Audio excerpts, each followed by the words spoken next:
আসসালামু আলাইকুম। বাংলাদেশের সোশ্যাল মিডিয়া, ইউটিউব, ফেসবুক এগুলো ঘুরে যা দেখা যায় যে বাংলাদেশে কয়েক শ্রেণীর ব্লগার আছে।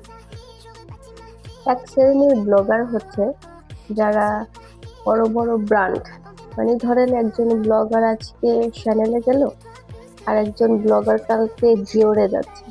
হুম, মানে তাদের এক শ্রেণীর ব্লগার আছে, তারা কত হাইয়েস্ট ব্র্যান্ডের জিনিস কালেক্ট করতে পারে, কোন কোন ব্র্যান্ডে যেতে পারে, বাংলাদেশের বাহিরে মানে বিদেশে গিয়ে কি কি ব্র্যান্ডের জিনিস কিনতে পারে এবং সেগুলো মানুষের সামনে শো অফ করতে পারে।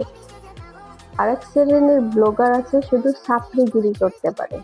আর এক শ্রেণীর ব্লগার আছে যারা মানুষকে সাহায্য করে এবং সেটা ভিডিওর মাধ্যমে তুলে ধরে। এবং আরো কিছু ব্লগার আছে মানে যাদের ভিডিও দেখাই যায় না, এরকম টাইপ।